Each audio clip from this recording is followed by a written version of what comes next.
I was only 22 when I left Tangiers, the place of my birth, in the year 725, or 1325 in the Christian era, and I never expected to travel so far or to see so much.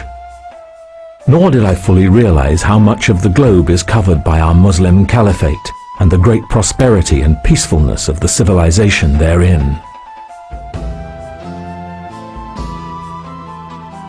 At this time, our philosophers and scholars excel all others in the quality of their writing, our engineers and architects in the beauty of their buildings, our scientists and inventors devise the most clever creations. But of all the wondrous man-made things I saw, few delighted me so much as the ingenious elephant clock, which you see before you now. Is this a clock, you ask? How does it tell the time? How does it work? I will tell you now.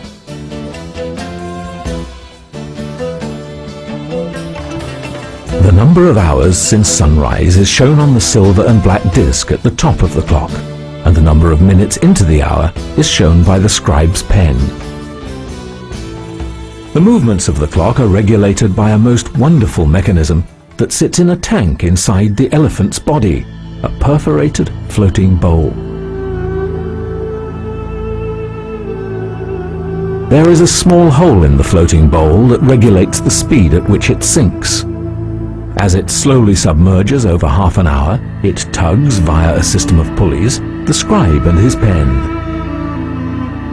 When it is completely submerged, the bowl quickly tilts, sinks, and triggers a more dramatic sequence of events. Inside the cupola at the top of the clock, a channel of balls is tilted so that a stopper is lifted to allow one to fall, hitting a fan that turns the phoenix. The ball then drops out of one of the falcon's beaks into the serpent's mouth. As the serpent falls, rotating around its pivot, the weight of the ball tugs a rope that resets the bowl back to the surface of the water. The ball drops again into a vase that triggers the mahout's mallet and hits a cymbal, which sounds the half hour. As the ball collects in a trough, the float begins to submerge again, and the whole process repeats itself with subtle adjustments for the second half of the hour.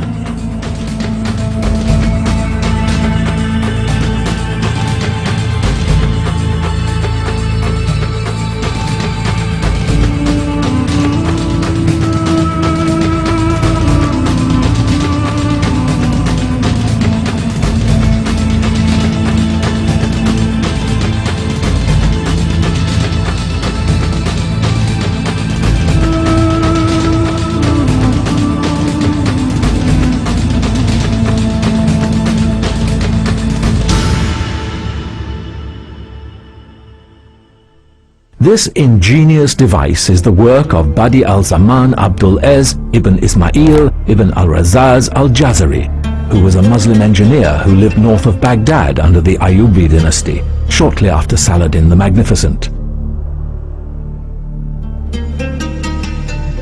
Al-Jazari built a large number of mechanical devices that revolutionized engineering. He described many of them in his book of knowledge of ingenious mechanical devices.